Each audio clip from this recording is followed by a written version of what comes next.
श्राद्ध पक्ष में पितरों के तर्पण और पिंडदान के साथ देवी लक्ष्मी की आराधना का भी विशेष महत्व है। महाभारत के शांति पर्व में बताया गया है कि किन नियमों और आचरण से महालक्ष्मी प्रसन्न होती है और किन गलतियों से वह घर छोड़ देती है। हरे कृष्णा, राधे राधे। आप सभी का बहुत बहुत धन्यवाद मेरे चैनल पर आने के लिए। आज की वीडियो का विषय है कि अगर आप श्राद्ध पक्ष में कुछ गलतियां कर रहे हैं जिनसे देवी लक्ष्मी रुष्ट हो सकती है, तो आपके लिए यह वीडियो है। अगर आप मेरे चैनल पर नए हैं तो मेरे चैनल को सब्सक्राइब कर लीजिए और साथ ही बेल आइकन को प्रेस कर दीजिए ताकि हर वीडियो की नोटिफिकेशन आपको मिलती रहे। और अगर वीडियो अच्छी लगे तो कृपया वीडियो को लाइक कीजिएगा, शेयर कीजिएगा, कमेंट ज़रूर कीजिएगा। श्राद्ध पक्ष का समय चल रहा है। इस समय को लोग पितरों के तर्पण और पिंडदान का समय मानते हैं, लेकिन पितृपक्ष सिर्फ पितरों के पूजन का ही समय नहीं होता है, बल्कि यह समय देवी लक्ष्मी को प्रसन्न करने का भी होता है। पुराणों में देवी लक्ष्मी धन की देवी कहा गया है। श्राद्ध पक्ष के दौरान ही लक्ष्मी का व्रत, महालक्ष्मी व्रत का अनुष्ठान भी किया जाता है। ऐसे में उनकी हृदय से आराधना करके लक्ष्मी देवी की कृपा पाई जा सकती है। लेकिन ध्यान देने वाली बात यहाँ पर यह है कि लक्ष्मी देवी का नाम चंचला भी है। वह कभी भी किसी के पास एक स्थान पर बहुत दिनों तक नहीं रुकती है। इसीलिए कार्य और व्यवहार हमारा अगर थोड़ा सा भी गलत होता है तो वह उस स्थान से चली जाती है। महाभारत में इस प्रसंग का बहुत ही सुंदर वर्णन है। वह वर्णन आपको बताने जा रही हूँ। महाभारत में इस विषय को लेकर एक जरूरी प्रसंग सामने आता है, जिसमें देवराज इंद्र और महालक्ष्मी संवाद का वर्णन किया गया है।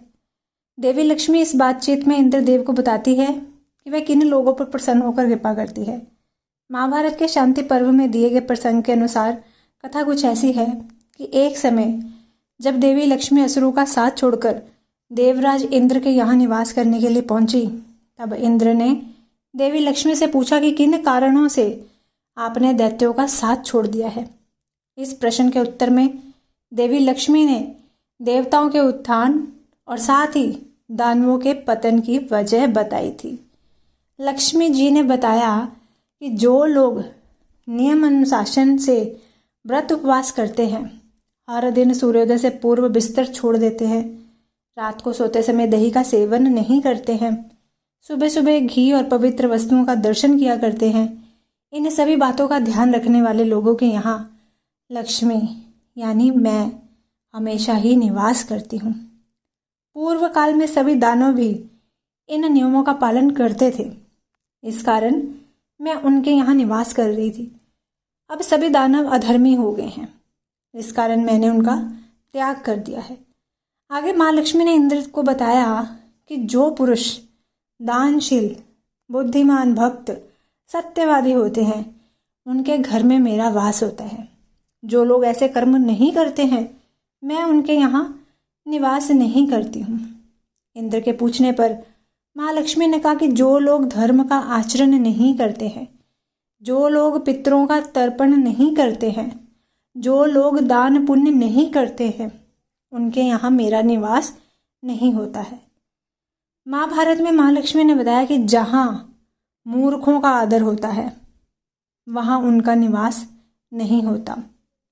जिन घरों में व्यक्ति दुराचारी यानी बुरे चरित्र वाले हों, जहाँ लोग उचित ढंग से बैठने उठने के नियम नहीं अपनाते हैं, जहाँ साफ सफाई नहीं रखी जाती है, वहाँ लक्ष्मी का निवास नहीं होता है। देवी लक्ष्मी ने बताया कि वह स्वयं धन लक्ष्मी, भूति, श्री, श्रद्धा, मेधा, सन्नति, विजिति, स्थिति, धृति, सिद्धि, समृद्धि, स्वाहा, स्वधा, नियति तथा समृद्धि हैं। धर्मशील पुरुषों के देश में, नगर में, घर में सदैव निवास करती हैं। लक्ष्मी उन्हीं लोगों पर कृपा बरसाती हैं जो युद्ध में पीठ दिखाकर नहीं भागते हैं, शत्रुओं को बाहुबल से पराजित कर देते हैं। शूरवीर लोगों से लक्ष्मी सदैव प्रसन्न रहती है। जिन घरों में भोजन बनाते समय पवित्रता का ध्यान नहीं रखा जाता है, जहाँ झूठे हाथों से ही घी को छू लिया जाता है, वहाँ मैं निवास नहीं करती हूँ। महालक्ष्मी ने बताया कि जिन घरों में लोग बुजुर्गों पर नौकरों की तरह हुक्म चलाते हैं, उन्हें परेशान करते हैं, अनादर करते हैं, मैं उन घरों का त्याग कर देती हूँ। यह काम स्त्रियां भी करती हैं। तब तो मैं अपना सारा सौभाग्य समेट कर वहाँ से चली जाती हूँ। पति पत्नी भी ना करे ये गलतियाँ। जिस घर में पति पत्नी को और पत्नी अपने पति को मारती है, पत्नी कलह प्रिय यानी झगड़ालू होती है, पति की बात नहीं मानती, पति भी पत्नी का ध्यान नहीं रखते और अहित करते हैं, मैं उन घरों का त्याग कर देती हूँ। जो लोग अपने शुभ चिंतकों को नुकसान पहुंचाते हैं या उनके नुकसान पर हंसते हैं, उनसे मन ही मन द्वेष रखते हैं, किसी को मित्र बनाकर उसका अहित करते हैं, मैं उन लोगों पर कृपा नहीं बरसाती हूँ। ऐसे लोग सदैव दरिद्र रहते हैं। इसलिए सिर्फ श्राद्ध पक्ष में ही नहीं, अगर आप सामान्य दिनों में भी ऐसी गलतियाँ करते हैं तो आप कभी भी सुकून और संतोष का जीवन नहीं जी सकते हैं। देवी लक्ष्मी की कृपा कभी भी नहीं मिलती है और धन संपदा उन्हें कभी नहीं मिल पाता है। तो यह है हमारे महाभारत काल से लिया गया कुछ एक कथा, जिसमें आपने माँ लक्ष्मी और इंद्र का संवाद सुना है। उसमें माँ लक्ष्मी ने खुद ये सभी चीज़ें बताई हैं। ये कुछ मन घड़त नहीं है, हमारे पुराणों से लिया गया है। तो अगर मेरी वीडियो अच्छी लगे, आपको जानकारी अच्छी लगे, तो कृपया वीडियो को लाइक कीजिएगा, शेयर कीजिएगा। मिलती हूँ अपनी अगली वीडियो के साथ। तब तक के लिए सभी को हरे कृष्णा, राधे राधे।